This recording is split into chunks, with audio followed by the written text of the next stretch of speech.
Hi. How's it going, everybody? Oh, did my computer audio just cut out completely? I realized that my desktop audio actually wasn't working at all. So that's fun. There we go. Now I got a little music. I was wondering, I'm like, it seems kind of dead. Now we're fine. Let me know if the audio is acceptable or not. If you can hear me okay. If the music's probably a little loud. Turn that down. There. It's probably a little bit easier on the ears. Hello, welcome, Happy New Year. Hope you're all doing well. We have a whole plan for today. I sent out a poll yesterday on a whim, just saying, I don't know, what do you guys want to talk about while I'm streaming today?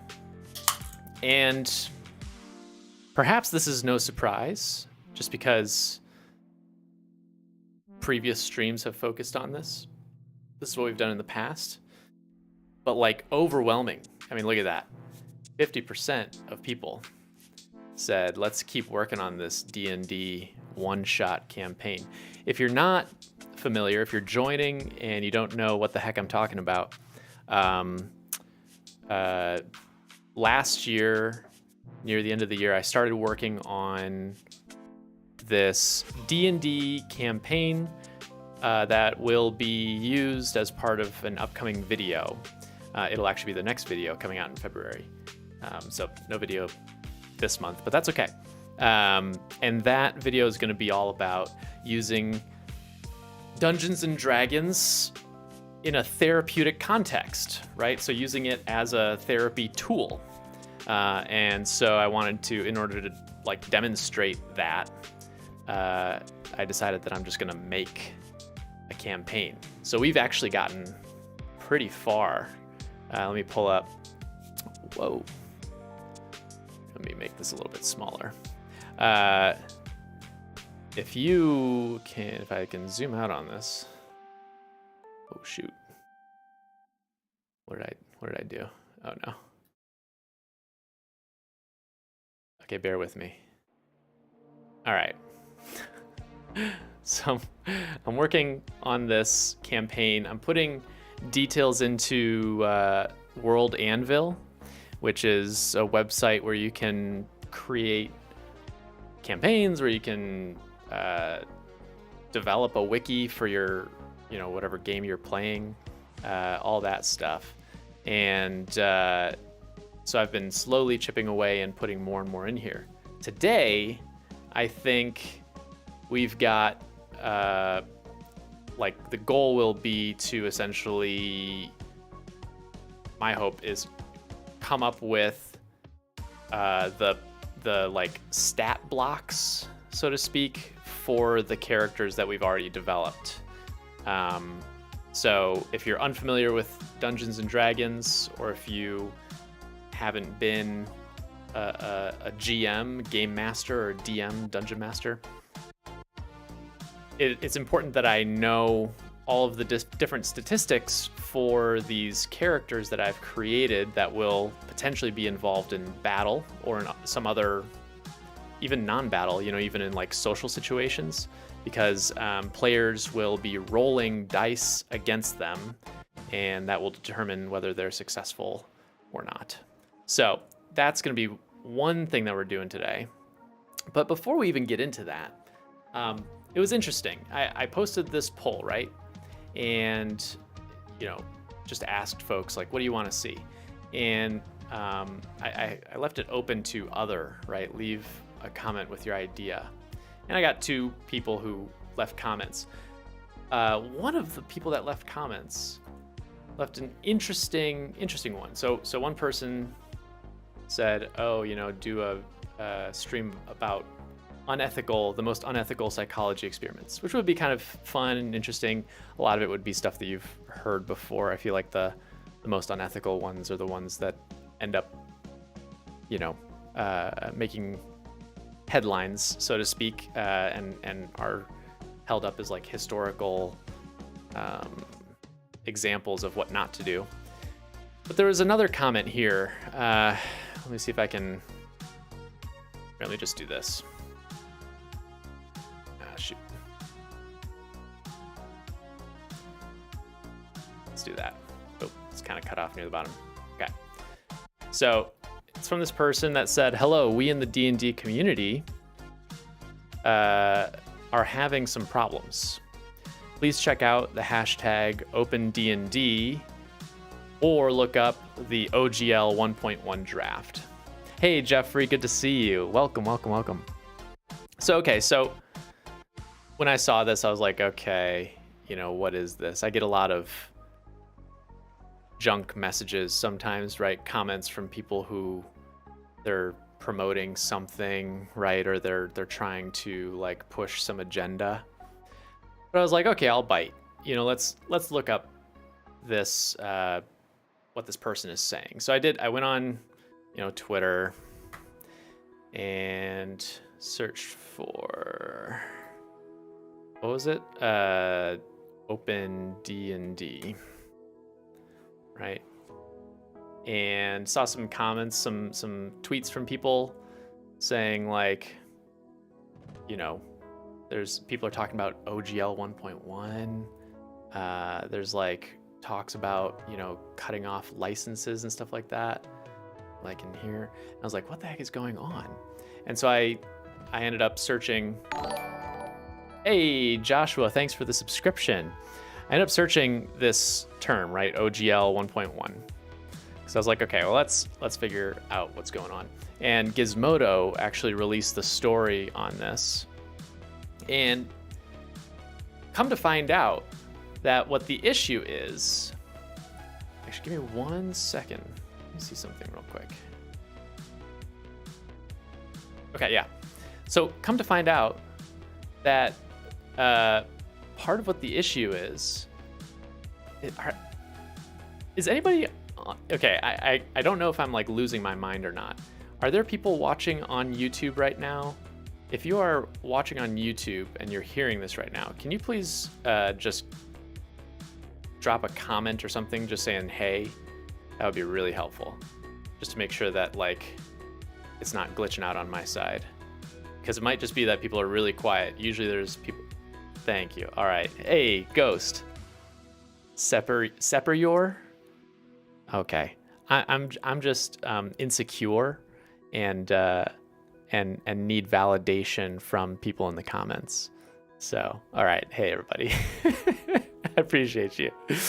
No, so I was reading this story on Gizmodo, and come to find out that back in 2000, here's the gist of it. Back in 2000, Wizards of the Coast, which is the company that owns the license for Dungeons and Dragons, and Wizards of the Coast is actually owned by Hasbro, right? So they're a subsidiary of Hasbro.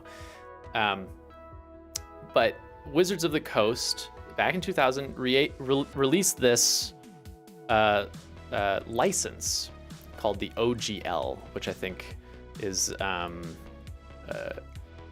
like something, let me just look at it. Open Gaming License, right?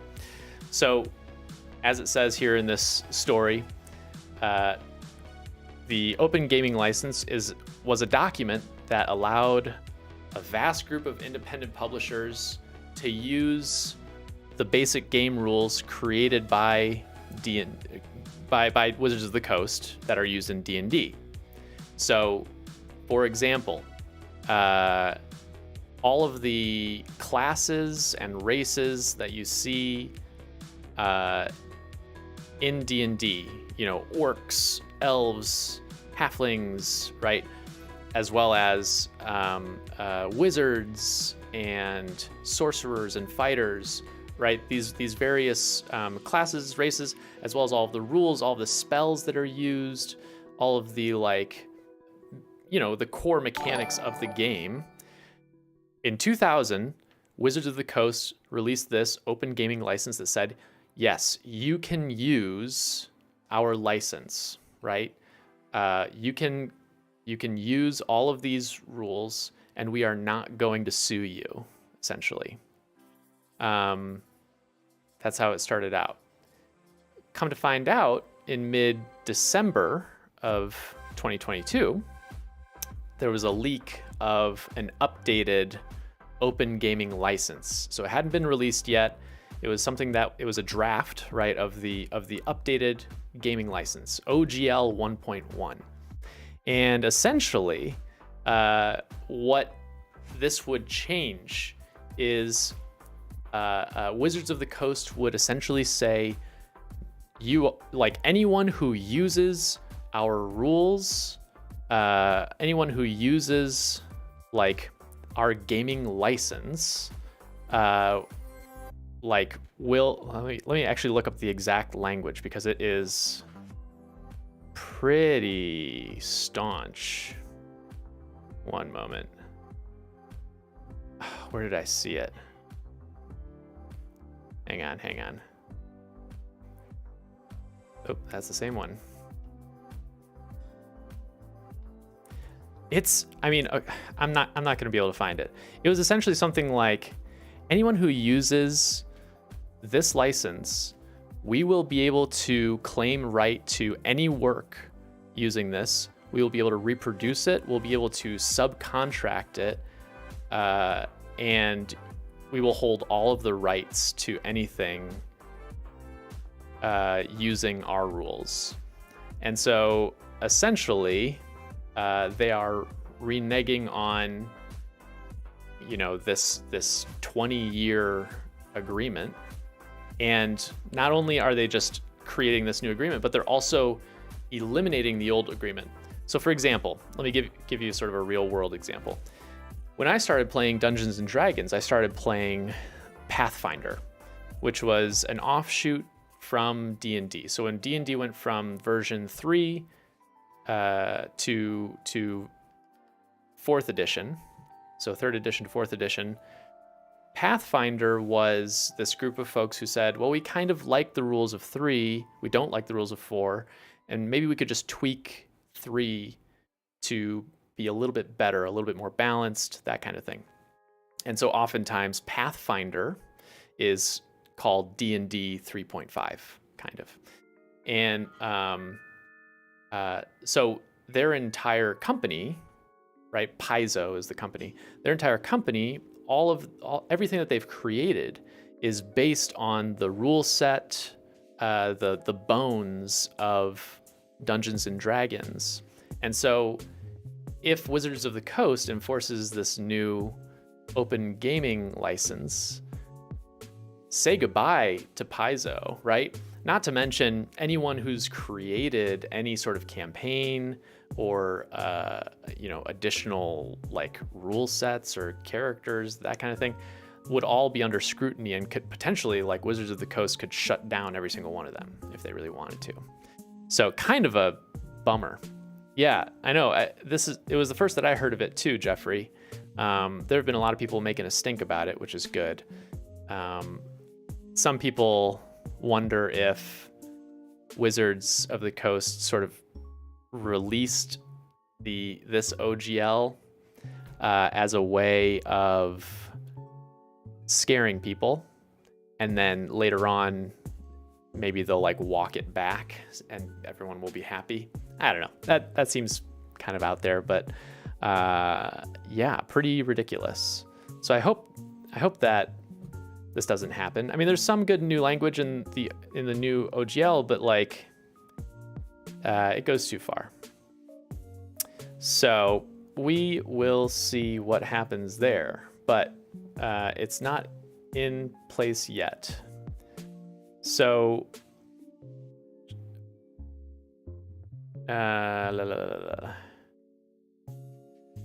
okay, I was trying to find that frickin' quote.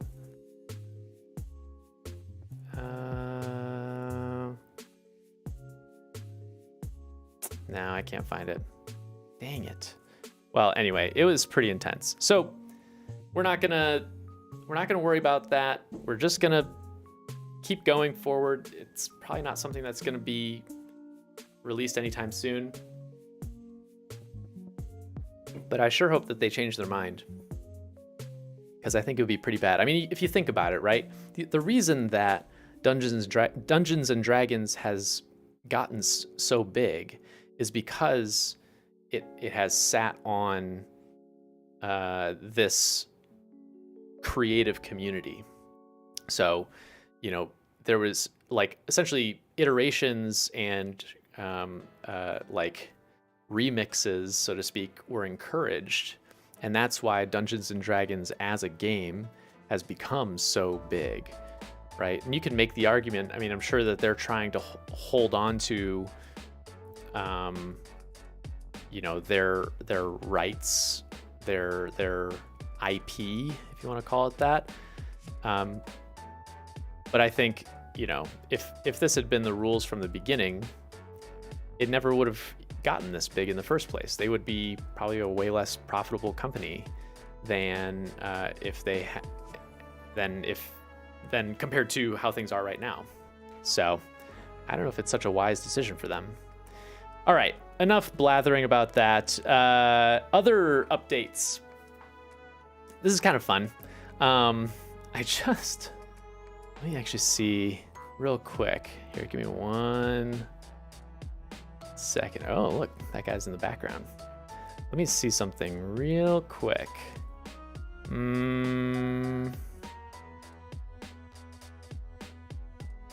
Oh, I think I have to like turn it on. Hang on.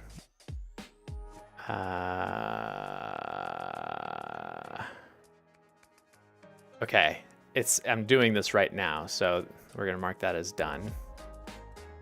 And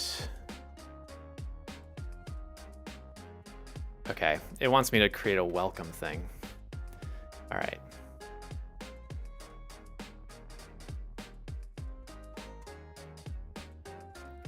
All right, I know I'm talking in code.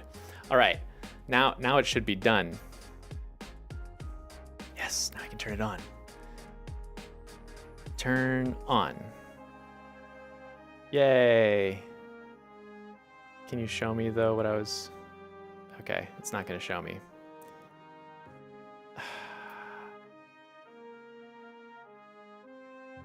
Oh, here we go. All right, great. So, a little bit of an announcement. On YouTube, there's this thing, there's memberships, right? It's sort of like YouTube is trying to hop onto the sort of Patreon/Twitch bandwagon. And so like there's this thing where you can pay money to get access to certain features, and that's the only way that you can get access to those features. So I decided to create an extremely basic version of that. Not for the money, but for the fun of it. So let me show you what I'm talking about. Oop.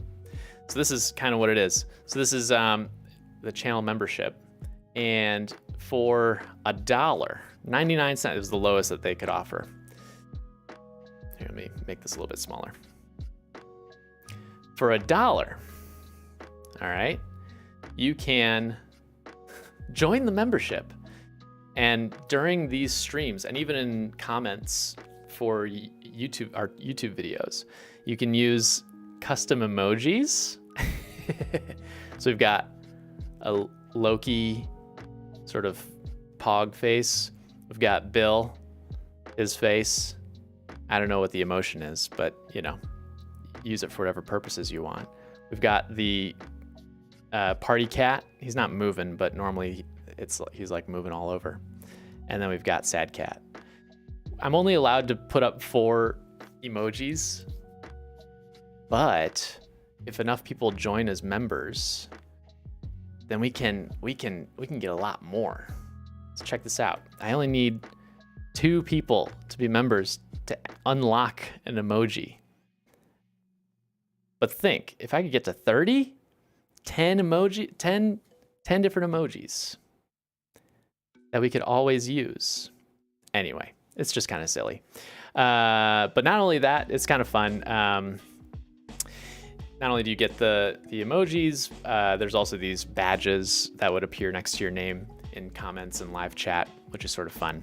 So I might color them slightly differently, but you got like your basic brain. Here, let me try and zoom in on that.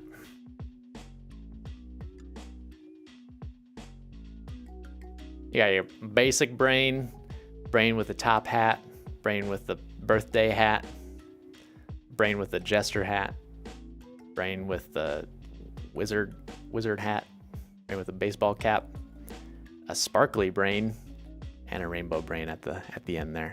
Kind of fun. I'll probably put some different colors so that they're a little bit differentiated, but yeah, sort of cute and fun. And I don't care if you join or not. It's just sort of a silly little thing that I wanted to throw out there into the world. They really want you to do a bunch of different levels and stuff like that. I guess there are other perks. You can do members only live chats, so I could turn on member only chat on these live streams, and also priority replies in the comments, because I can filter by people who are members, which is sort of fun. Anyway, it is very much like Twitch, Jeffrey. Cicada, sorry, I missed your comment. Wizards of the Coast has always come across as fairly litigious. We used to run a persistent world using Neverwinter Nights, entirely hobby community based. I remember Wizards of the Coast's lawyer emails with various demands. Really? Jeez. Yeah, they do seem pretty litigious. They like to keep a tight grip on their property, kind of like Nintendo. You know, they don't want things getting too out of hand. Nintendo is far more strict, I would say, than Wizards is, but yeah, that's interesting. So anyway, that's that. I just wanted to show you guys that because it's kind of fun and new. Okay, let's get into what we're actually doing today, which is developing our characters. I think I actually have to open up a document because I can't remember all of our people. One moment.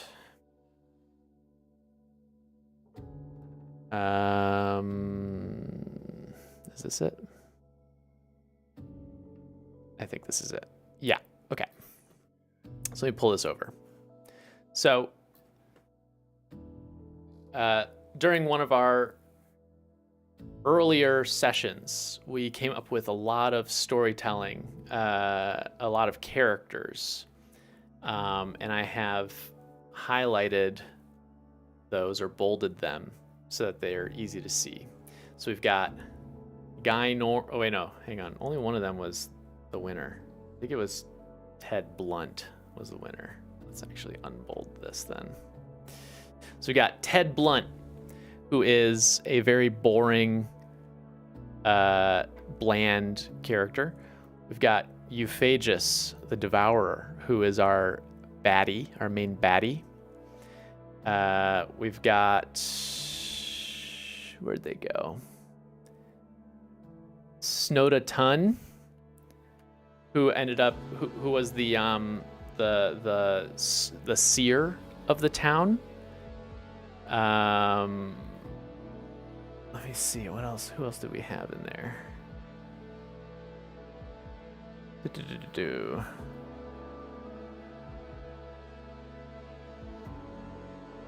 Oop, I didn't link to it.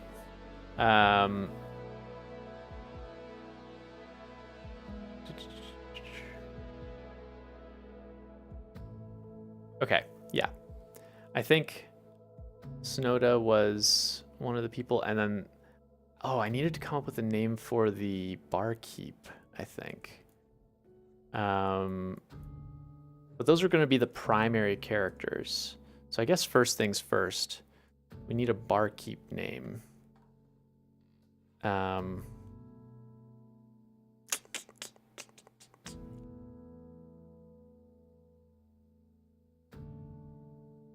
There's Philip Flop. That's kind of fun. Any thoughts on a name for a barkeep that would be good? You can choose from this list or Give me a new one.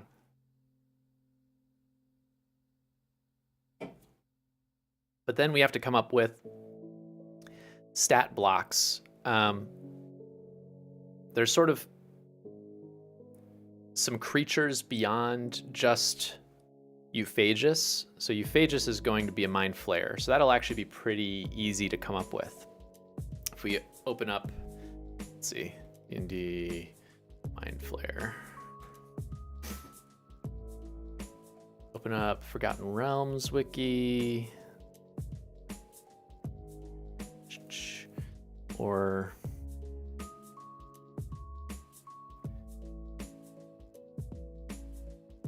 let's do 5e just to make sure that we're getting who we want. Here you go. Right? We've got our Mind Flayer and all the stats that we need, pretty much. So that's going to be pretty easy. So if we mash together properties from Wizard of the Coast, Nintendo, and Disney, you would have the most litigious company in the world. Old-timey barkeep name, maybe Gus or Louie. Louie. Louie's kind of fun. Okay. How about Louie?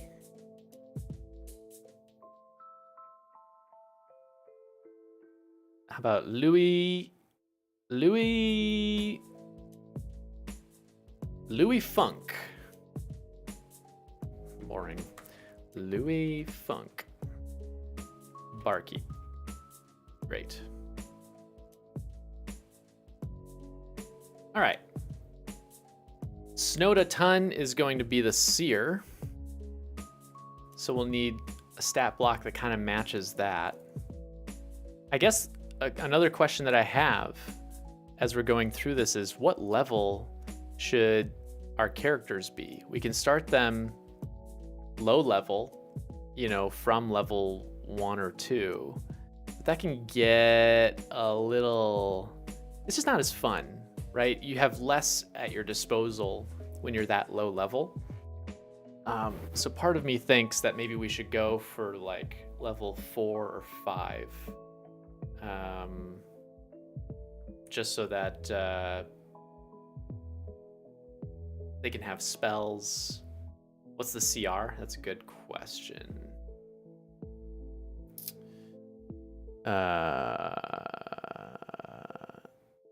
What is the CR of this Mind Flayer?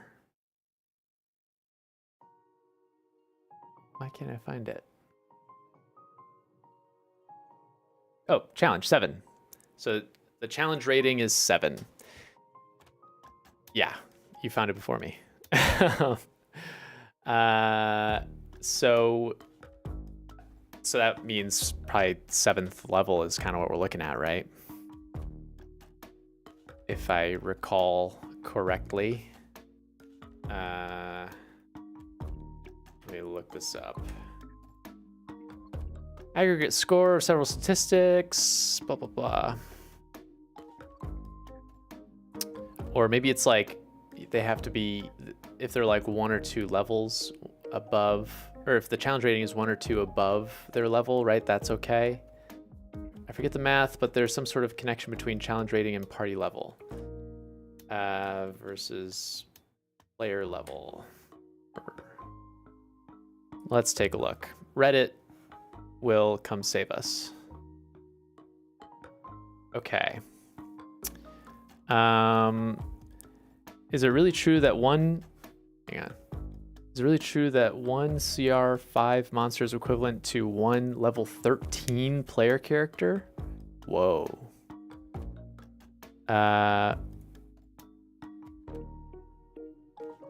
Okay. So, CR13 means a level 13 party will face a medium encounter.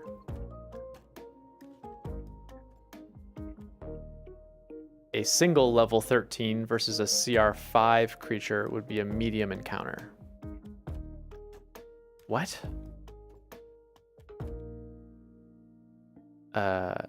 What? So, okay, so that means the party level should be 7. Does the party level mean that all of them are level 7? That's sort of the impression that I get.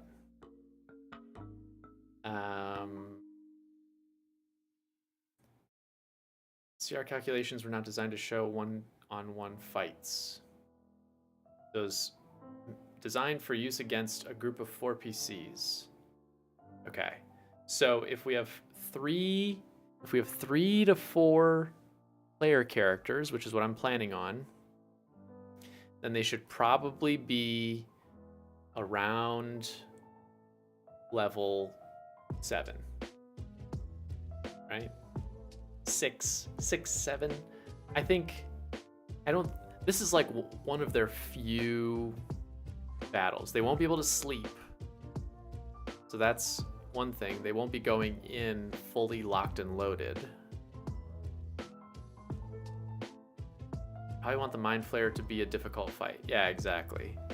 So maybe my instinct is right to have them be around level 5 or 6. Right? What's a difficult fight? Difficult fight CR rating. Let's see. Okay. Here we go. Here's the math. Combat encounter difficulty. This is why you guys come to the stream, right? Is to see all the math that we're going to be doing, right? Oh, Fluffy Owl, I didn't see your comment. It looks like Wizards of the Coast just wants to get some free writing material. Yeah, for real. They're just like vacuuming up all this hard work that people have put in. Okay. An easy encounter doesn't tax characters' resources. A medium encounter usually has 1 or 2 scary moments for the players, but the characters should emerge victorious with no casualties. Hard encounter could go badly for the adventurers.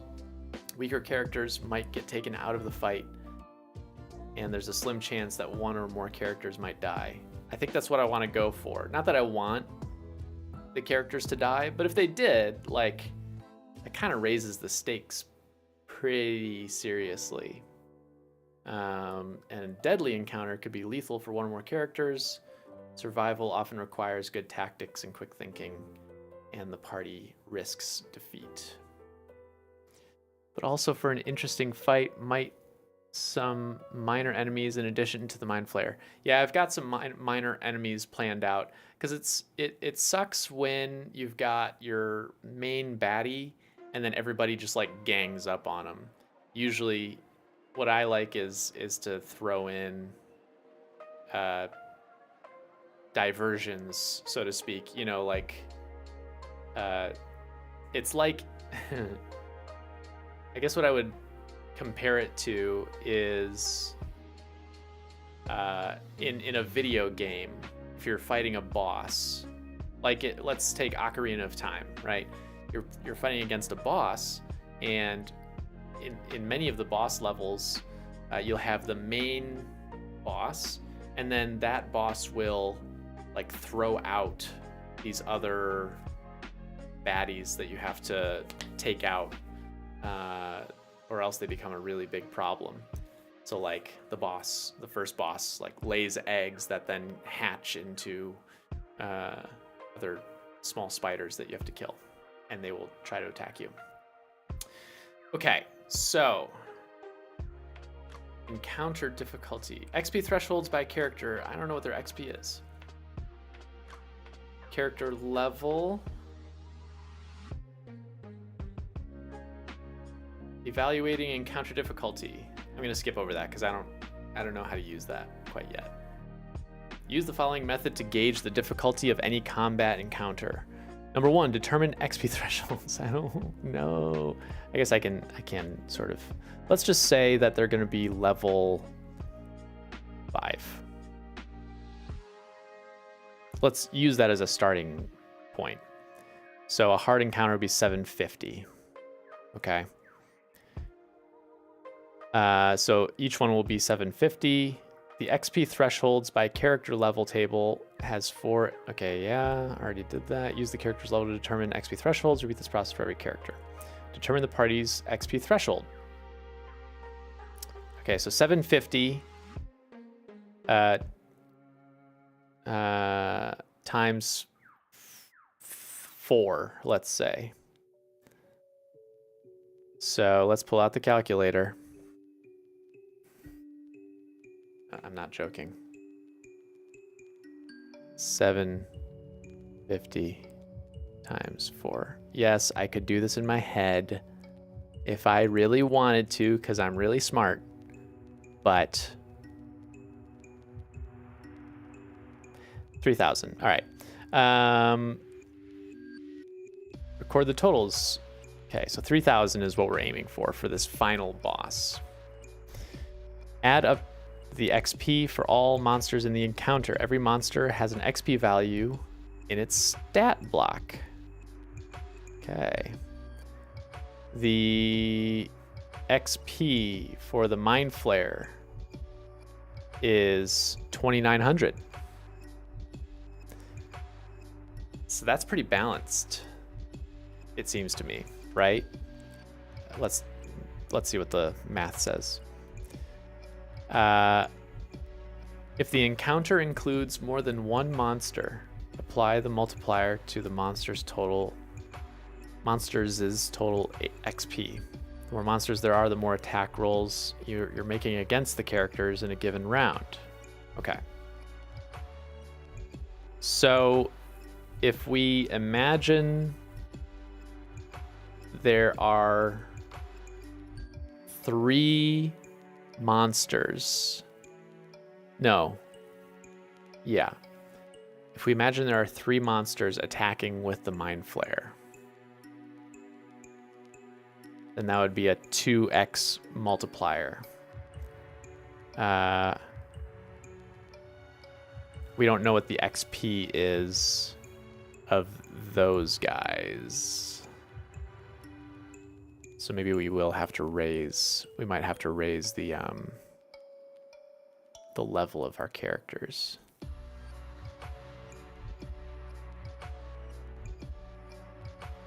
Well, let's see.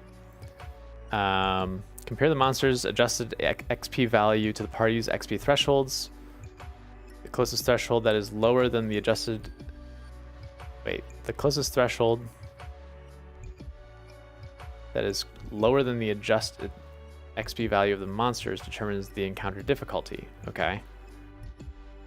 For example, an encounter with 1 bugbear and 3 hobgoblins has an adjusted XP value of 1,000, making it a hard encounter for a party of 3 third-level characters and 1 second-level character. I see.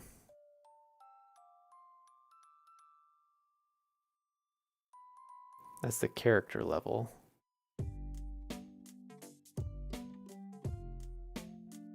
How do they determine whether it's hard or not? Oh, because we're using their XP. Okay, I see.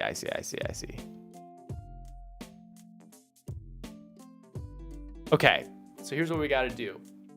We have to determine the XP of the final fight and then work backwards from there. So here's what we got to do first. We've already determined that we're going to be using the Mind Flare. Oh, hey, Tom. This, if you're joining late, what we're doing is for my next video, I'm going to be talking about using Dungeons and Dragons as a therapy tool. And what we're doing, what we have done in a few previous live streams, and this one included, is we've constructed a brand new Dungeons and Dragons campaign that I'll end up using, hopefully, as a one-shot to demonstrate some of the techniques and skills that would be used in a D&D therapy session. So right now what we're doing is we're trying to come up with the statistics, the stat blocks for the bad guys in order to figure out what level our characters should be, our our players should be. So we've got the Mind Flare, which is a challenge 7, 2900 XP. Okay. So, yeah, I should write this down somewhere. No, this is fine. I'm not gonna worry about it. 2900 XP. All right, let's keep that in mind. 2900 XP for that. When we were talking about other like characters. Oh, here we go. Oh, we already came up with a name for the barkeep. It was Spike Mopedine. Oh my gosh. All right, I need to bold this. Then we got Snowda. And then the obstacle was gonna be, what was it, Norm? Was it Norm? No, Ted Blunt. Ted Blunt. Okay. All right, let's unbold these guys. Okay, Spike Mopedine. How could I forget about Spike? Okay, so we talked about some other bad guys. Here we go. Sleep Reapers is what the name that we came up with. These Sleep Reapers I think they can be relatively weak characters. They don't have to be that powerful. I would say they are very powerful in the dream state, right? So they can enter people's dreams and really attack them, and are quite difficult to conquer there. But in the awake state, they're weak, right? So they prefer to be like entering your subconscious, so to speak. So we need to find a stat block for Sleep Reapers. How is the principal from the D&D therapy? What do you mean, Tom? I don't understand the question. How is the principal from the D&D therapy? You could clarify. So let's start off with some other kind of D&D character that might fit. Let's actually just do this. D&D 5e monsters by CR. Let's actually do that. Okay. We're gonna be going through these quick.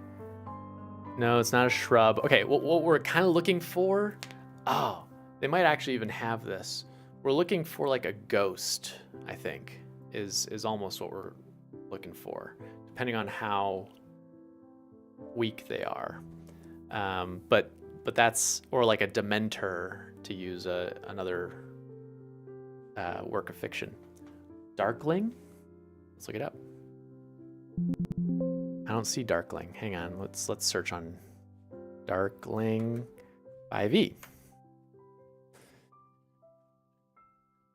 Darklings were a lineage of cursed fae, forever doomed to absorb light and to suffer rapid aging from exposure to it. Let's look up stats.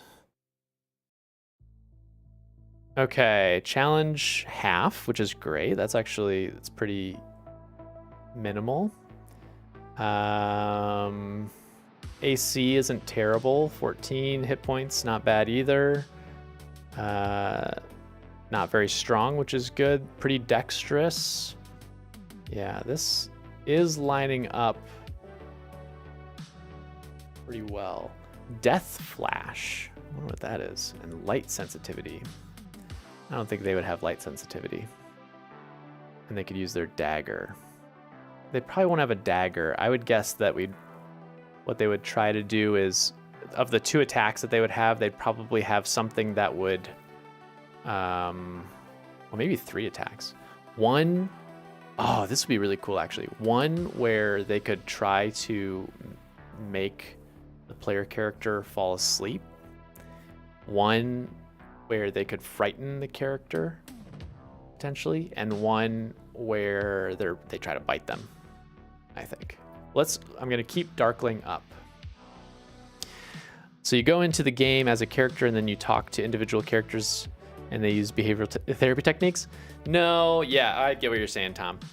No, the idea more is, you would use Dungeons and Dragons to elicit beneficial effects for certain kinds of issues, right? So in a previous stream, I talked about how Dungeons and Dragons could be really great for people who are struggling with social anxiety. It could be really great for people who are struggling with communication issues, or people who are depressed, right? Or are like feel disconnected from others, that kind of thing. That group dynamic in and of itself is pretty beneficial. And the helpful part of D&D is that you're using a game, a sort of form of play therapy, to ease into that, to make it a little bit more welcoming, to make it more appealing, and to engage in the kinds of behaviors that person wants for themselves, but maybe has a hard time seeing themselves in just like your sort of standard group therapy session. So, is there any psych research on role-playing or research that uses D&D in their method? There is plenty of research on role-playing. Role-play is a pretty important technique to use. If you look up like Gestalt therapy, that's a pretty common technique there. But it's quite commonly used, especially in group therapy settings or family therapy, but even individual, right? The therapist might try to take on a certain role and ask the client to act out as though they were talking with their parent or with their significant other or whatever it might be. But role-playing in a game setting, I think I'd have to look that up, and see what research exists. In terms of research that uses D&D in their method, there is some, but it's minimal. It's just not like a huge pool. It's pretty novel. Jeffrey, you are dropping bombs here. Tons of, ooh, Spectre. I like the sound of that. Ooh, and it's undead. See, that appeals to me. Okay. Let me pull that up first. I'm gonna pull up Spectre. But let's run through this list real quick. We probably don't want CR0 because they're useless. 0.125, so pretty weak. Bandit, Bloodhawk, Camel, Cultist. Cultist might be interesting. Flying Snake, Giant Crab, Giant Rat, Giant Weasel, Guard, no. Blah. Noble. Sturge. I don't even know what a Sturge is. What is a Sturge? Tiny beast. I don't know. 0.25. Acolyte could also fit the bill. Axebeak, Blink Dog. Yeah, we don't need animals really. Dretch. What's a Dretch? It's a demon. Ooh, they can poison. Oh no, they're immune to poison.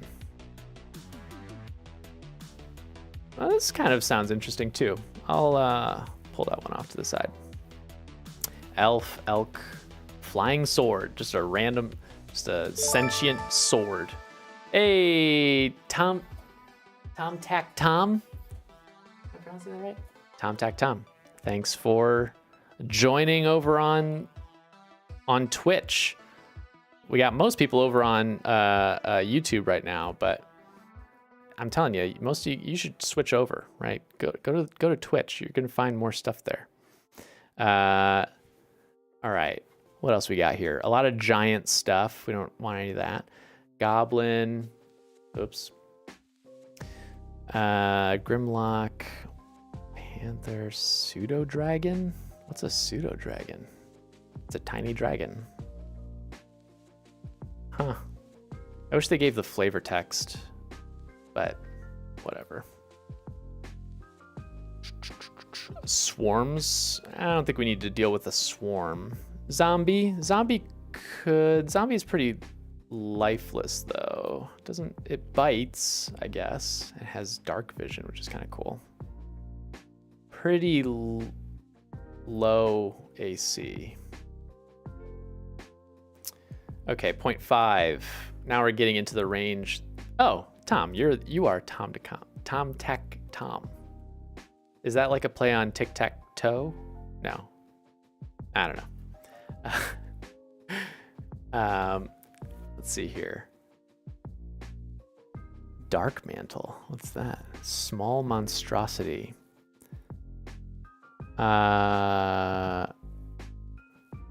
Ooh. While the Dark Mantle remains motionless, it is indistinguishable from a cave formation such as a stalactite or stalagmite. Okay, I gotta see what this looks like. Dark Mantle. Ooh.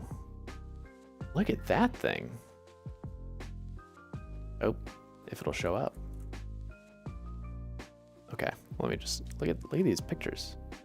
Ooh. Hang on. Look at that. This? That's the same picture. Looks like an octopus almost. Huh. Well, it's interesting. At the very least. Okay, please go away. I'm probably not going to use that one. Okay, what else we got? Knoll, Gray Ooze, Hobgoblin. Hobgoblin might be a good choice. There's quite a lot on Google Scholar. Oh, that's great. Creativity is always good for therapy, and D&D is filled with creativity. Absolutely. Have your clients fight dragons. Is that the name of a paper? I like that.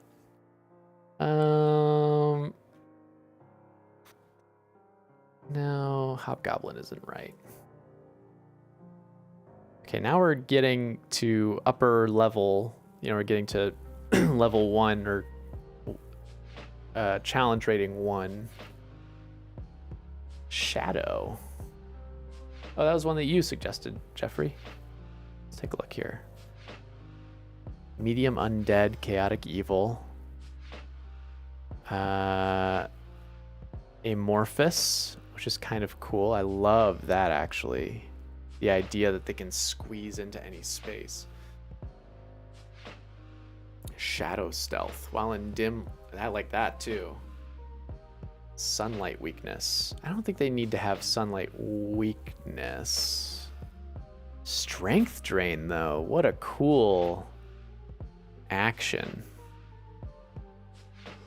That's fun. All right. Shadow has become a new favorite here. Okay. I think we'll stop at CR1. Because once you get over CR1, it's going to be too much for these player characters. We can throw just a bunch of lower level ones at them if we need them to have a nice battle, but I don't want to. I want there to be like the big bad. You know what I mean? Okay, animated armor. No. Brass dragon wormling. No. Brown bear, bugbear, wormling. Death dog, dire wolf, ghoul. Look at ghoul. They got bite and claws.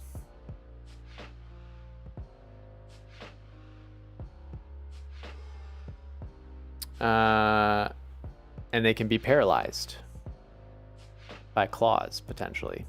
All right, we'll save ghoul. We might end up sort of creating our own stat block, if we're being honest. Harpy, hippogriff, imp, lion, quasit. Is it quasit? Right? Spectre, which we already pulled up. Spy, swarm of quippers, and tiger. What's spy? Oh, it's just a spy. Okay. Nope, that's not it. That does sound like a great paper. Let's look this up actually while we're on the topic. Have your clients fight dragons.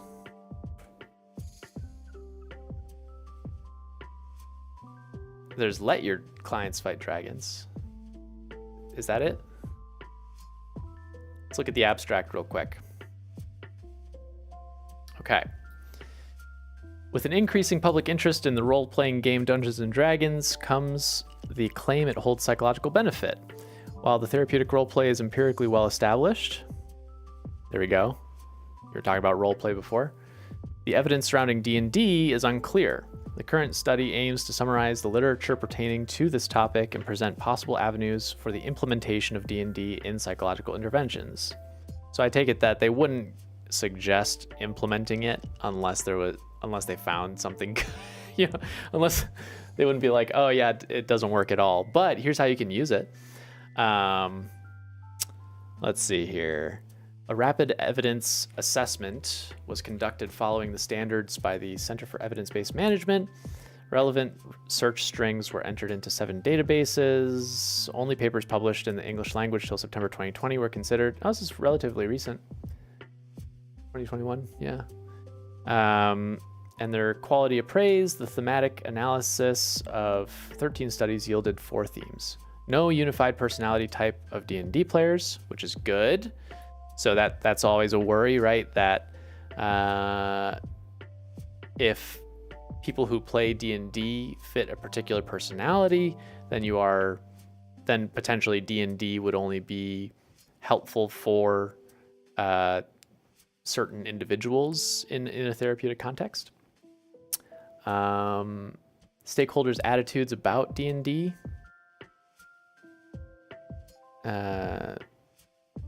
That was a theme. Stakeholders' attitudes about D&D. It's probably when they're talking about stakeholders, maybe they're talking about the therapists who are running these sessions. I don't know. Lack of maladaptive coping associated with D&D. So that's good. So what they're talking about there is maladaptive coping is where you use coping skills that are not good for you. For example, being defensive. If someone says, hey, I didn't like that you did that, and you say like, oh, well, I guess that's your problem, right? That kind of thing. That would be a maladaptive coping skill. It's a way of protecting your ego, essentially, in a way that doesn't really benefit you. It's not really great for your mental health. And potential psychological benefits of D&D. That's great. The results appear promising, but preliminary practical implications are contextualized with the wider literature. Yeah. So that's kind of what I anticipated would come out of that. But that's good to know. I'll have to look up that paper in full. All right. Getting back to our monsters, though. So we have a few that we have identified that we can go through. We have the Dretch with a CR of 1/4, challenge rating of 1/4. Not very high challenge rating. So this could be a simple enemy. They've got multi-attack. They make 2 attacks, one with its bite and one with its claws. I kind of like the idea of the, what do we call them? Dream Reapers being a multi-attack, being able to bite or use claws. That's kind of fun. So, when they hit, you can roll 1d6, or with claws, you can do 2d4. If you're doing both of those, that can be a decent amount of damage. Maybe not to a level 7 character or level 5 character, though. So they're not going to be as dangerous, but in crowds, they could be more dangerous. So that's one. We got the Dretch. And then they have Fetid cloud once per day. A 10-foot radius of disgusting green gas extends out from the dretch. I don't think we're going to use that. I don't think we need that. Acolyte. This is more of it's a humanoid, so I think we're going to skip this. They just have a club. They can spellcast. I don't think our characters, these baddies will be casting spells though. So we'll get rid of them. We'll keep Dretch. Cultist, also a humanoid. Dark Devotion. The cultist has advantage on saving throws against being charmed or frightened. Interesting. Oh, Gino, just saw your question. Hello, sorry for the dumb question. There are no dumb questions, Gino. How does D&D work? I often heard of it, but never played it. Really, really good question. So we're going to take a brief pause just to do a quick summary. So you've heard of D&D. Dungeons and Dragons is a tabletop role-playing game. What that means is you might essentially it is collaborative storytelling. So you and a couple of friends or a few friends might get together and sit around a table, typically, unless you're doing it online.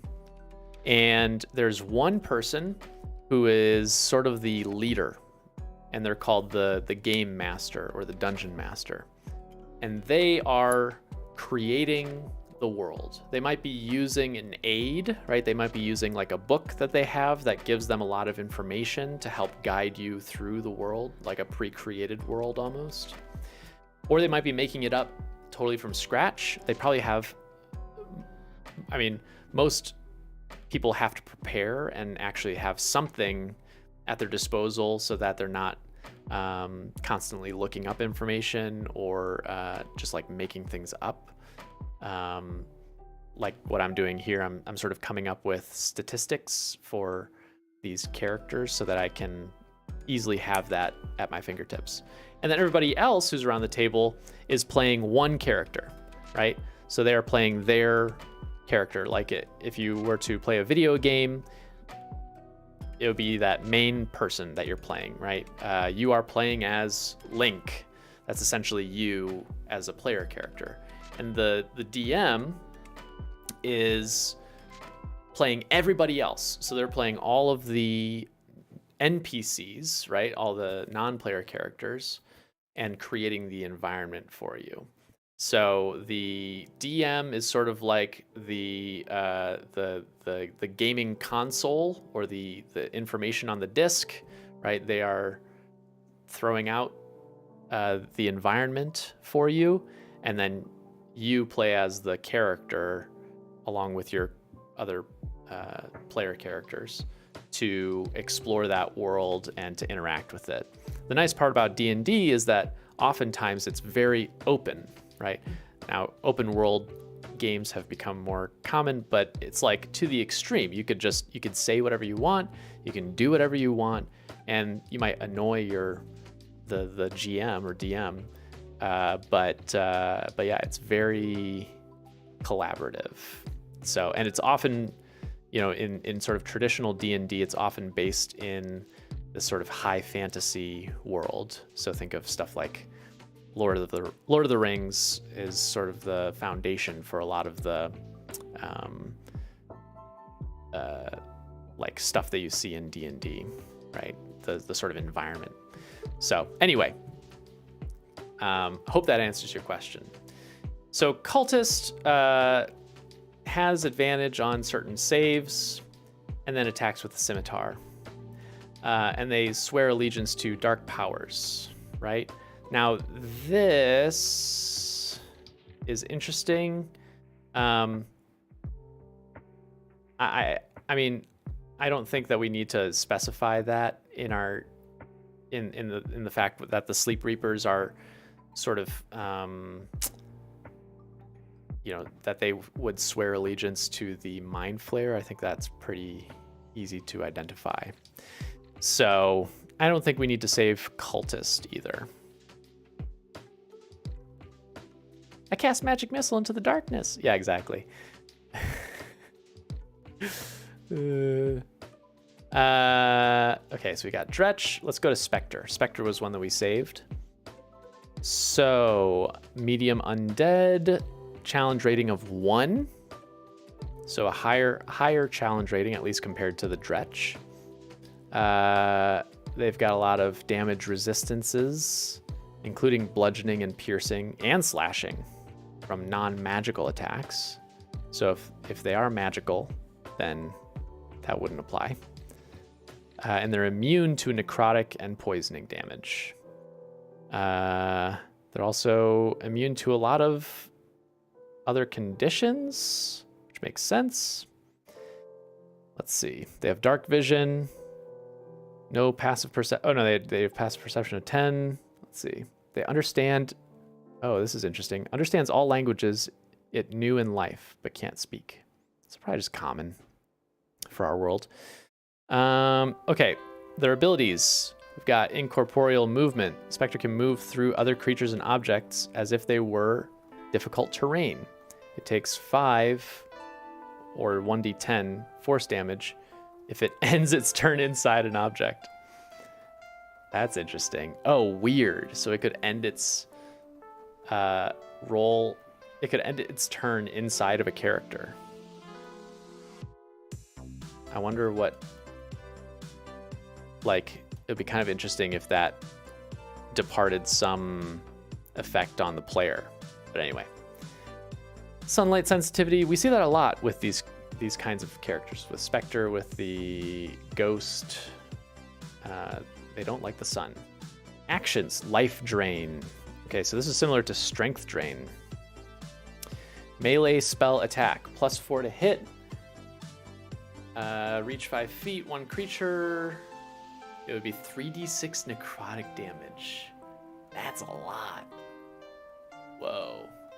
So maybe, maybe we need 2 levels of the Sleep Reapers. Maybe we can come up with another name to differentiate them, right? Like Sleep Reaper and Sleep Sower. No, Sleep Reaper, Sleep.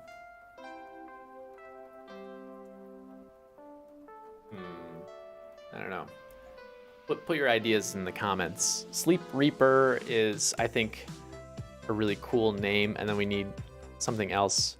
Sleep Dretch and Sleep Spectre. See, I like Sleep Reaper. I want to keep Sleep Reaper, but I guess we could do like Sleep Dretch, or Sleep. Yeah. Sleep.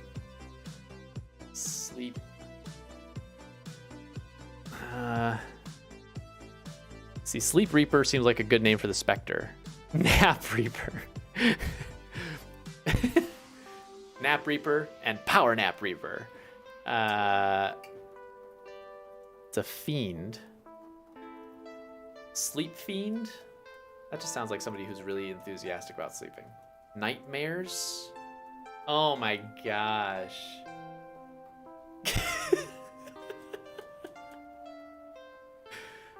But see, Nightmares makes me think that it's like a horse. That would be kind of, that would be funny. What if the Sleep Reapers ride on horses and they're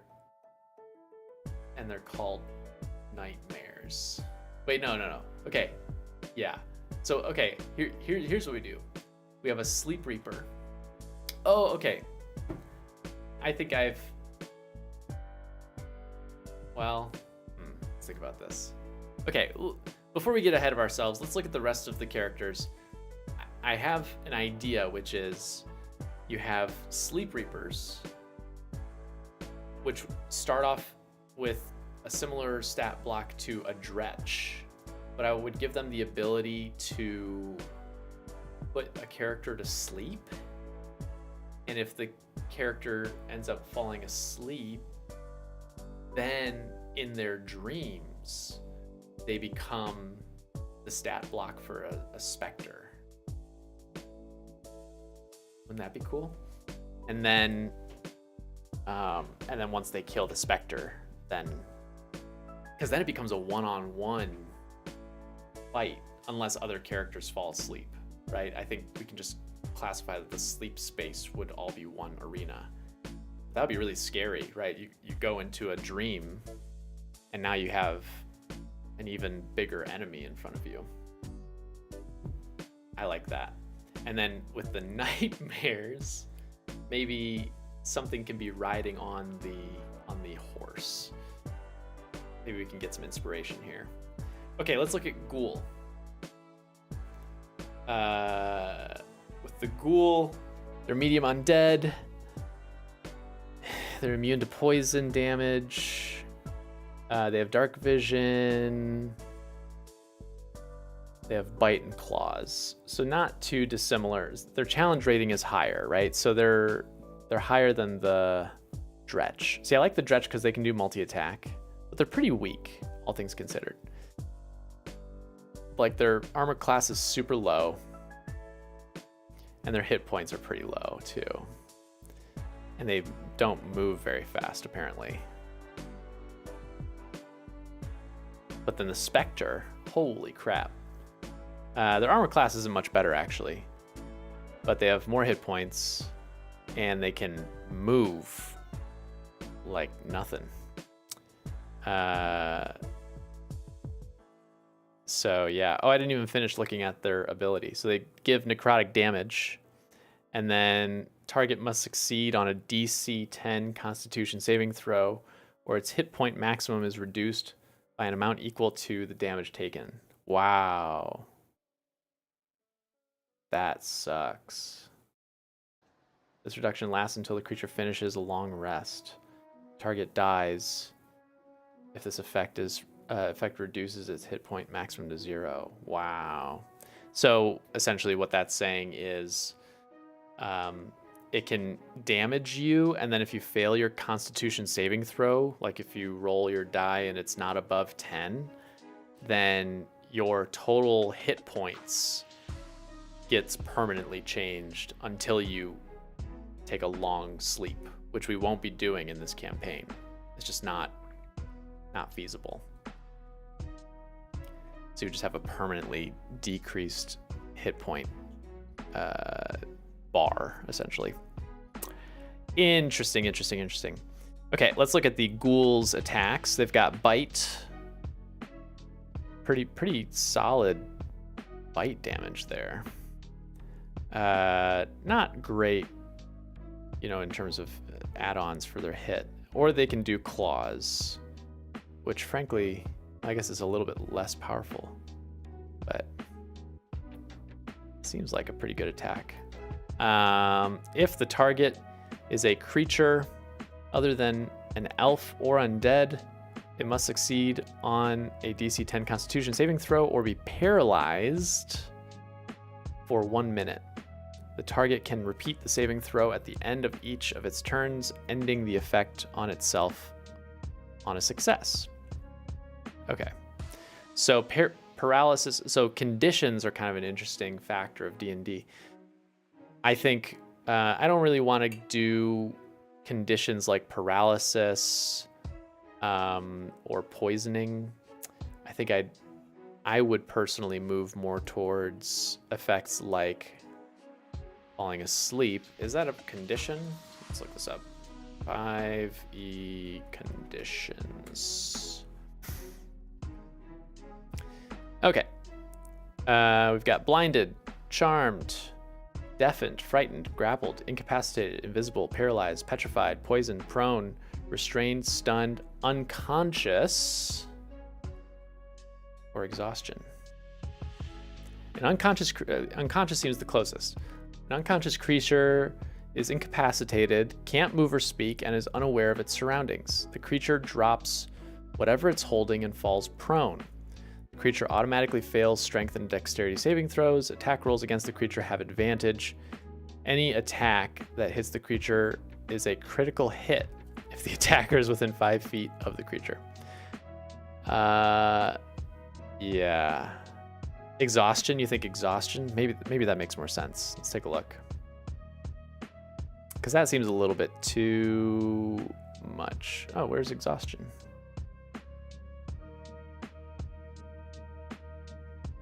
Oh, there it is. Some special abilities and environmental hazards, such as starvation and the long-term effects of freezing or scorching temperatures, can lead to a special condition called exhaustion. Interesting. No, that doesn't seem quite right either. We might just have to come up with our own condition that's specific to this game. That would be called sleepiness or something like that. We need another name for it.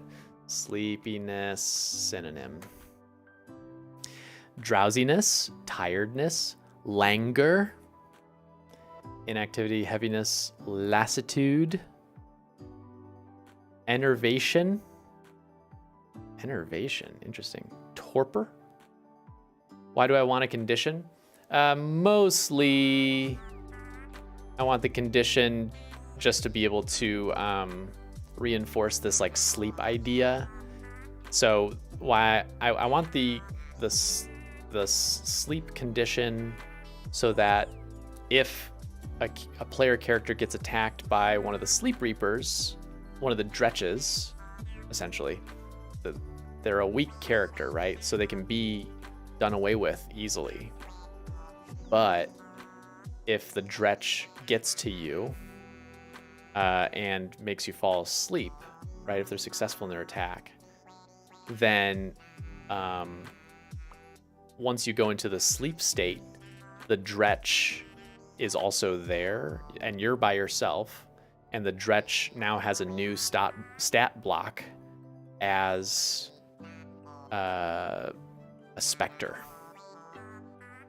So they go from a CR 1/4 to a CR of 1. And not only that, but you're all by yourself. So it really is to your advantage to get rid of them as soon as possible and to not let them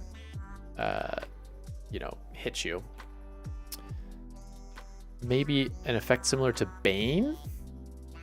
Let's look up Bane 5e. Up to 3 creatures of your choice that you can see within range must make a charisma saving throw. Whenever a target that fails this saving throw makes an attack roll or saving throw. Blah, blah, blah, blah.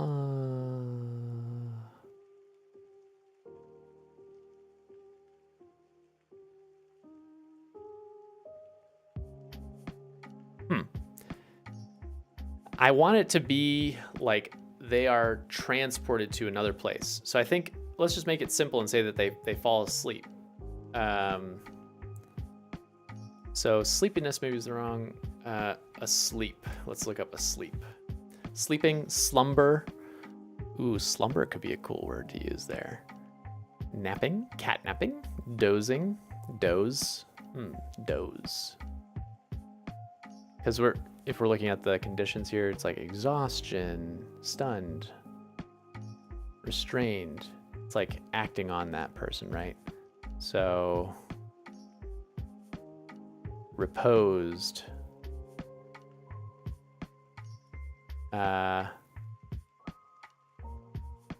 Dormant, comatose. Comatose is kind of an interesting one. Dead to the world. Yeah. Hey, I am into D&D. Thanks for joining.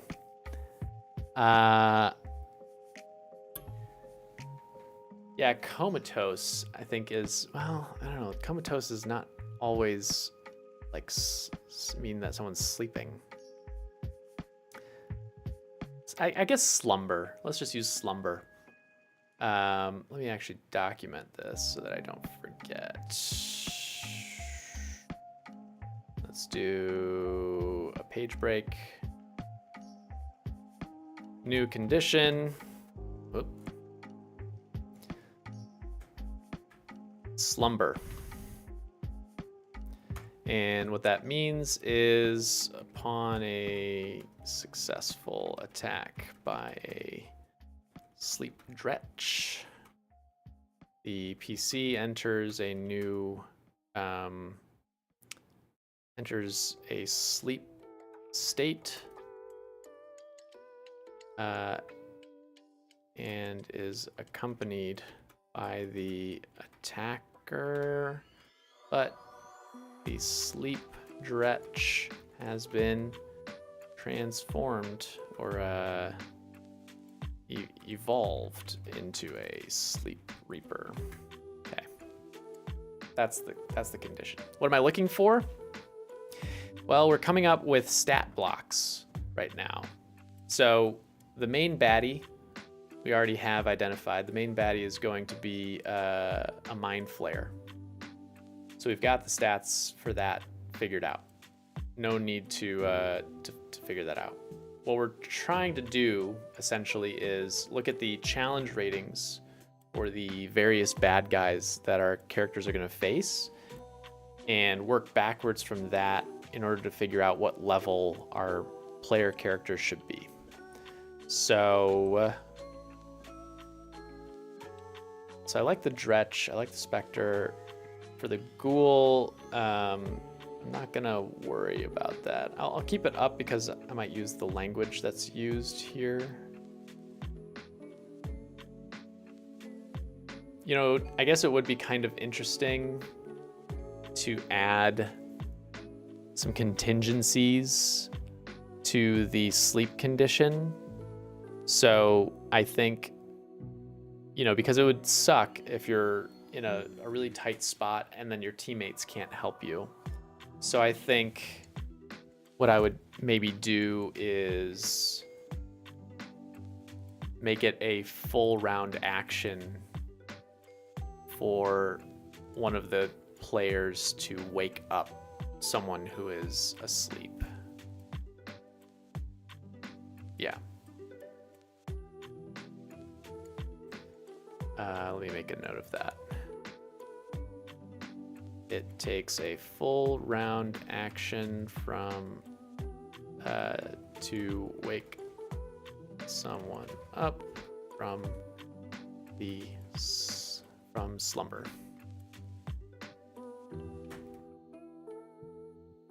Okay. Let me just say anyone with the slumber condition enters into the same sleep plane of existence. Okay. All right, cool. So we've got those. Let's look at this last one, the Shadow. Challenge rating of half. So kind of a happy medium between the Dretch and the Spectre. What happens to the Sleep Reaper if the PC they're in falls unconscious? Yeah, that's a good question. I think the Sleep Reaper... That is a good question.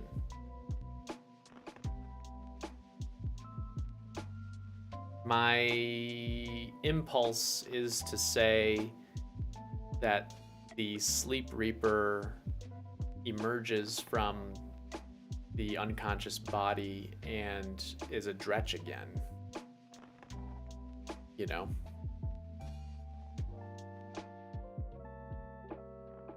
That's a really good question. Let me write that down. When PC, if PC falls unconscious, the Sleep Reaper re-enters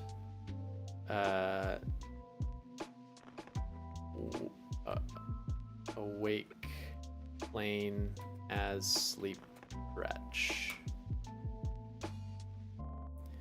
I don't want to make this too hard. You know, like I could have them escape as the Sleep Reaper. I could also have them die or like remain in their body if they fall unconscious. But I think there has to be some worry from the other players of like, oh boy, well, we'll still have to deal with this if this person falls unconscious. So maybe I should wake them up so that we can help out, kind of thing. A Godot. Is it Godot? Am I waiting for you? Or is it Garat? Okay.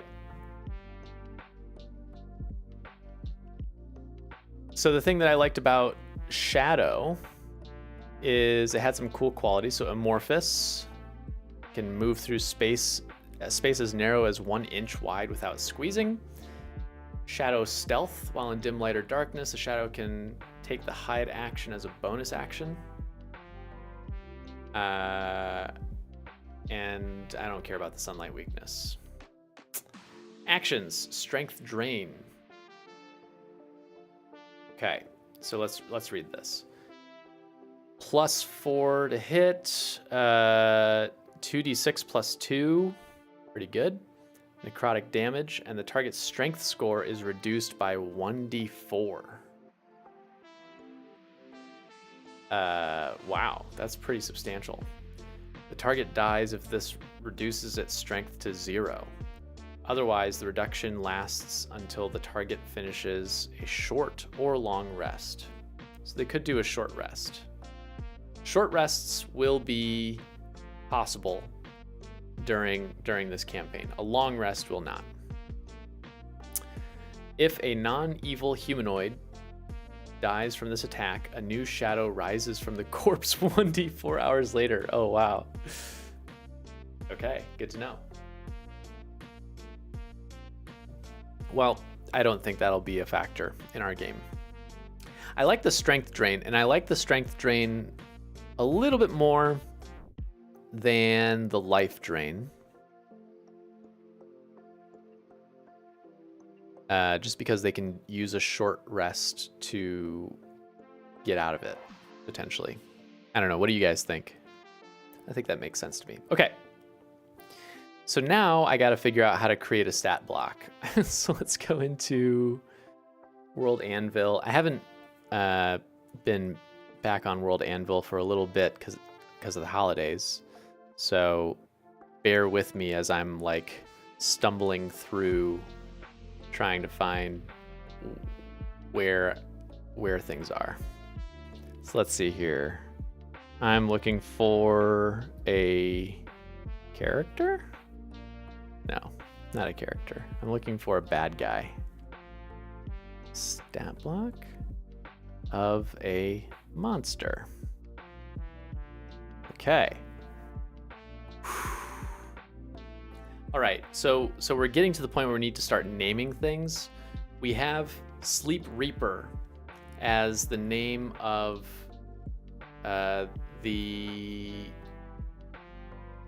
of one of the characters. I would like to, sort of like you do with Pokemon, have an evolved form name, or if we want Sleep Reaper to be the evolved form name, then to take it one step back and to have a Sleeper to Sleep Reaper. I do like Sleeper. Yeah, Sleeper isn't bad.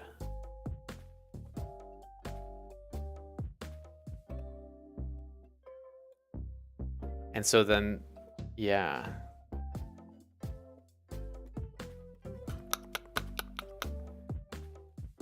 That's not bad. So going from Sleeper to Sleep Reaper.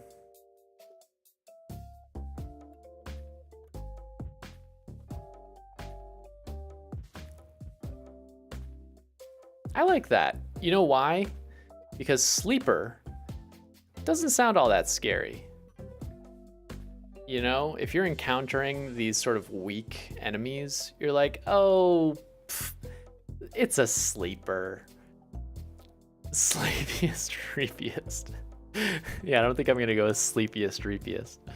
But I like Sleeper, because then they're gonna be like, I don't know, it's like, oh, it's a basic enemy, but then they can become so much more.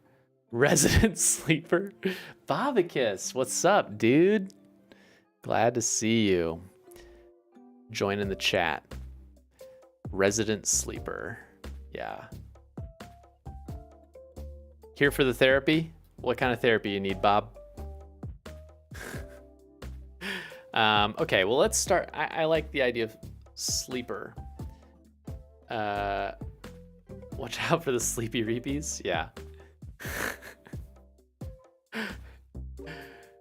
Sometimes I'm anxious. Please fix. Just don't be anxious. Problem solved. No, my suggestion is exercise and touch grass. Legit suggestions. Okay, let's start with Sleep Reaper, because I think I'll be able to link to this character from Sleeper. So the challenge rating for the Sleep Reaper is 1. Actually, let's take a look at those stats from before. No. Yeah. So for 1 player, a medium encounter would be 50. And the Spectre, what is their 200 is their challenge. Oh boy. Where does 200 fall? Oh, but they're, wait. I was looking at first level character. If they're level 5, that's not bad. That's an easy encounter. They could easily take this dude. Well, maybe we need someone a little bit deadlier. Right? Maybe it needs to be like a 500 for a 5th. I guess we're not trying to like destroy these people. But I don't know. I like the idea of it being at least 250. This is only 200, so that's an easy encounter. Okay, let's look at a little bit higher powered stuff. Oh.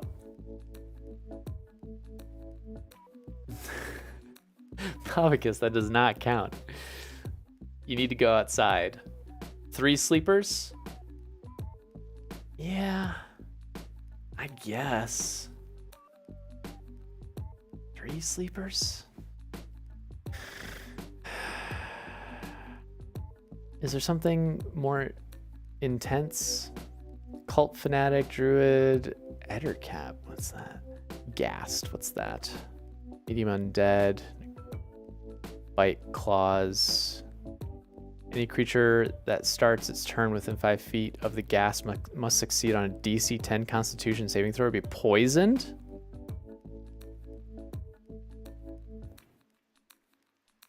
I don't know if I like that.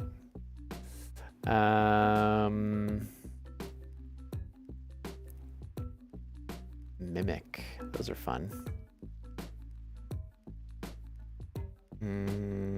Rug of Smothering. Yeah, these don't really fit the bill. Maybe I would just pump up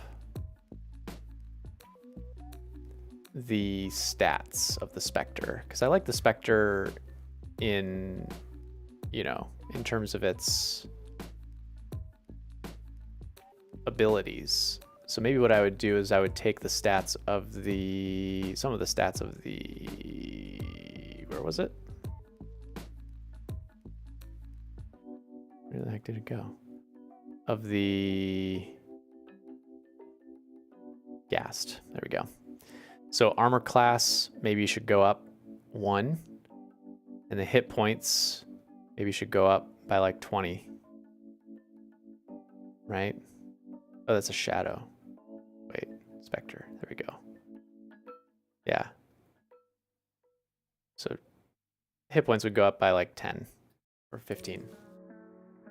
1 monster versus 4 PCs is always going to be a stomp for the PCs. Exactly. Agreed 100%. I think that's why I find this so interesting. So Bob, if you missed this before, I'm creating a new condition called Slumber, where these kind of weak enemies could make a player character fall asleep. And then in the sleep state, it's a new plane of existence, and the weaker sleepers become Sleep Reapers, and they're far more powerful and like pretty formidable against the NPCs. So that's the idea. Okay, so let's create the stat block for the Sleep Reaper. Challenge rating 2. Types, what is it? Undead, right? Is that's what they're talking about with type? Undead. Size, medium. Language, understands common. I guess I'll just put common, but doesn't speak. Alignment, it's got to be evil. Chaotic evil. Yeah, that sounds about right. Chaotic evil. Okay, description. This is where we get to come up with some fun stuff. Oh, you know what we should do? Oh, you guys can't even see this. What the heck? There we go. There, that's a little better. You know what we could do for fun? Let's do this. Chat. We'll go to Chat GPT to help us. Okay. Come on now. To help us come up with a description for this bad guy, for this enemy. Ready? Here's what we'll do. Go like that. Okay, ready? Write a 1-paragraph description for a Dungeons and Dragons character, monster, called a Sleep Reaper that has the ability to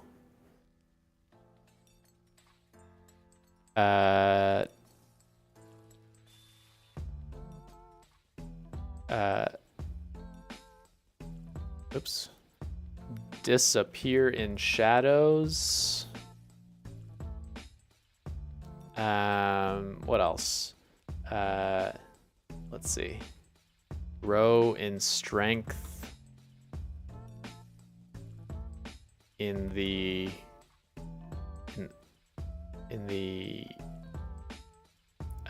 sleep plane, and well, to become stronger when their prey are sleeping, and drain an enemy's life force.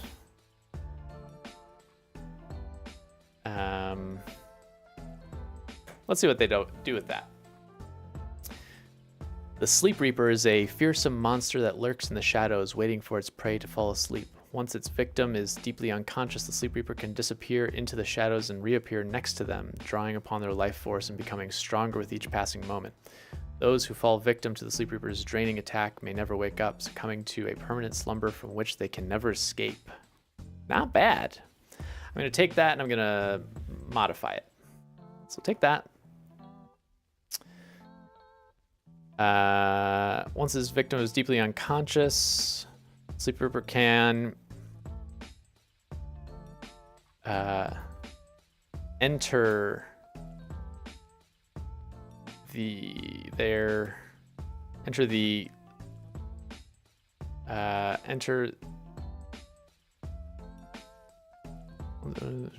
unconscious. The Sleeper can enter their minds. Can enter their minds and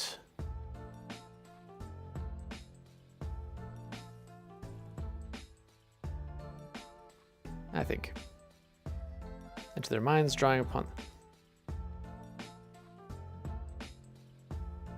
Okay. It is said that.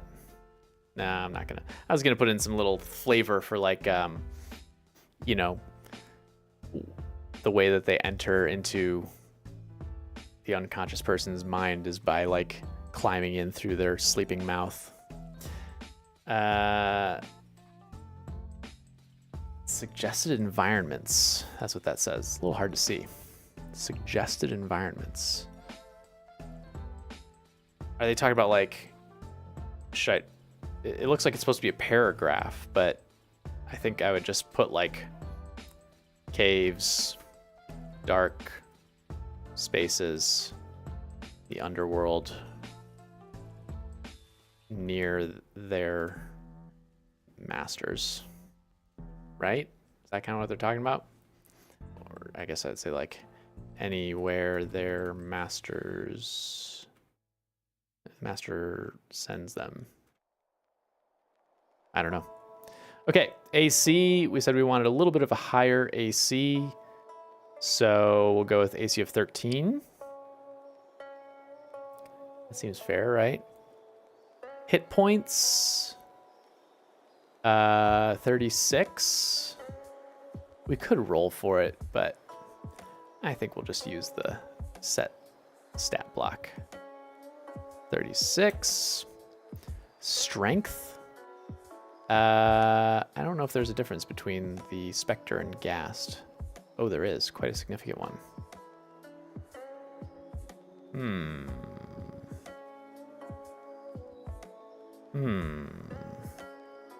No, I don't think I will change their other stats. Let's see. Wow, their strength is like nothing. I think that makes sense though. Yeah. Maybe I'll make them a little bit more dexterous. But I think otherwise I'll keep more or less the same stats. So their strength is 1, which is quite low. 1. Dexterity. Let's use the gas. Dexterity 17. Constitution is 11. Intelligence 10, 10, 11. Okay, we'll just remember those. 10, 10, 11 for charisma. That text is really hard to see, isn't it? Like that text. Sorry. Base movement in feet. I think it was 50 feet flying. So I'll put 50 there, right? I don't think they have a speed on the ground, so we'll just put 0. So I guess if you could ground them, then they can't move away. Hover movement, we're not even filling that. No. We don't need any of that. Senses. Senses. I don't think they have any senses. Skills. Okay, now we're getting... let me see if I can find another place for this. Because sometimes they organize it a little bit better. Spectre, 5E, stats. Oh, not states, stats. Yeah, roll 20 is really nice for this. Great. So what was the question that we were answering? Skills. Okay. They've got incorporeal movement and sunlight sensitivity. I guess I'll put sunlight sensitivity in there because no reason not to. They probably won't end up in the sun, but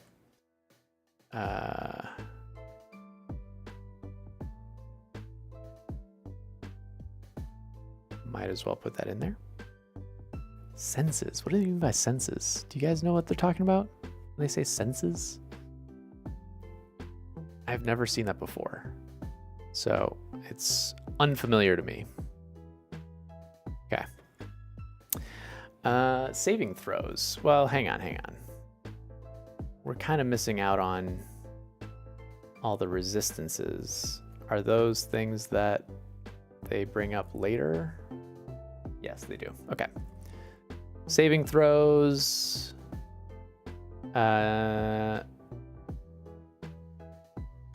Anything?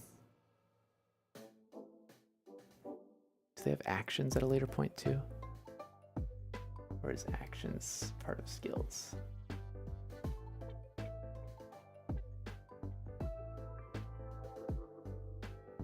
do have actions down there. Okay. And they got everything. They got a ton of space for you.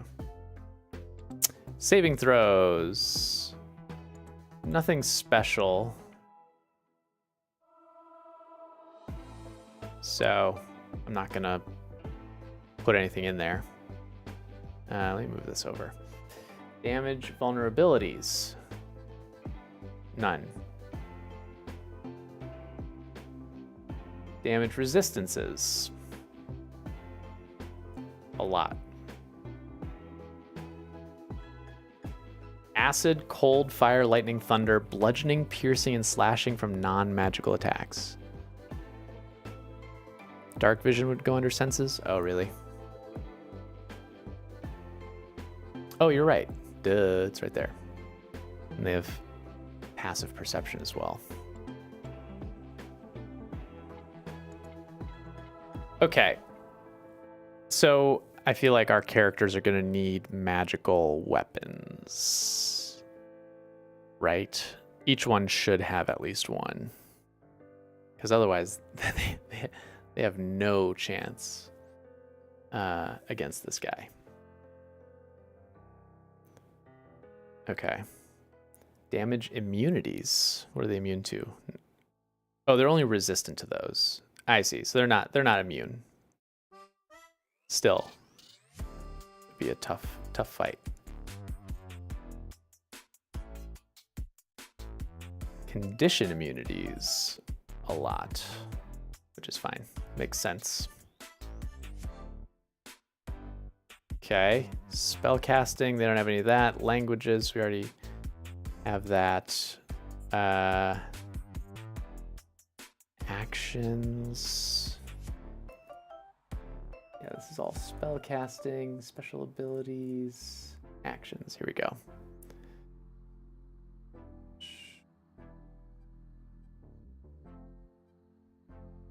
We'll copy life drain. Actually, no, we didn't want life drain. We wanted strength drain, right? Which was part of the...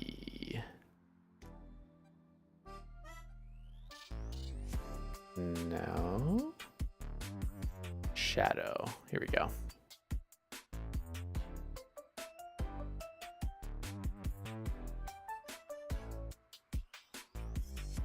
Okay. I'll probably have to go through and make sure that this all makes sense at a later point. This is an actual attack rather than... Well, I guess this is too. Life drain is too. So yeah, we'll just steal that. That seems kind of fun.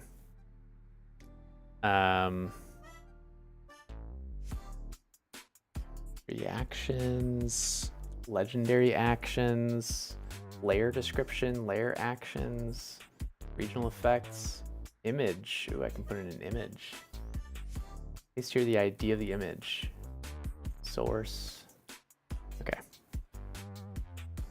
I'm the source. Let's save this. Save. View sheet. Oh, that's cool. I love that. Just populates it for you. Minus 3 feet. How did that happen? I'll probably have to see what happened there. But look, it auto-populates everything. Got your skills. I might eliminate this spacing. That's fun. Ooh, and then it has your flavor text down here. I might add some... Let's edit this a little bit. So first off, let's just italicize this. For speed, yeah, why does it say base movement -3? That's odd. Okay, that's done. And I think otherwise, oh, I'll take out the space here. And now it should be good to go. Now it's a nice condensed stat block. Let's save that and then let's look at it again. Oh, beautiful. Cool. I love it. Excellent. Okay. It is 4:10 my time right now, and unfortunately, I have to go. I have another thing that I have to do. But it's been really fun doing this with you guys. I'm feeling just like revved up to keep making these stat blocks for these characters. It's sort of, I guess, dangerous, but very enjoyable to like mix together characteristics from different monsters to make something totally new. Hopefully it's not broken and unbalanced. I don't think it'll be too bad. But yeah, it's been really fun doing this with you guys.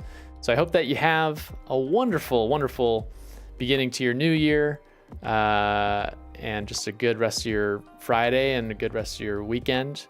But I'll be doing this again next week. I might be doing more of the world building during that time. I'll probably have to be moving on pretty soon to actually writing. But that doesn't mean that I have to do that on stream. We can do kind of whatever we want. I might throw up another poll the day before to get a feel for what people are interested in seeing. But yeah, I hope you guys are good. I guess a couple other things. I mentioned this at the beginning of the stream. I started a channel membership. It's only one level, and it's literally only 99 cents a month. And the only reason that I made this was so that people could have these like loyalty badges that will pop up next to your name during chat. So you will get one as soon as you sign up, which is sort of fun, just a little brain. And then you'll also get custom emojis, including animated emojis. And the more people that join, the more emojis I can add, which is sort of also a fun little perk. So anyway, no pressure to do that. But I just figured I'd throw it out there to spice things up a little bit. You can always follow me over on Twitch if you want to. I'll put the link in the chat for the YouTube folks. Reason for doing that, if you're on Twitch, if that's sort of a preferred platform for you, then definitely check me out over there. But I also do some non-channel related stuff occasionally over on Twitch. So mostly video games and stuff like that. So feel free to check me out over there. But good chatting with you guys. Thanks for your help. Really appreciate all the feedback on these different kinds of characters. And I'll see you next week. Bye.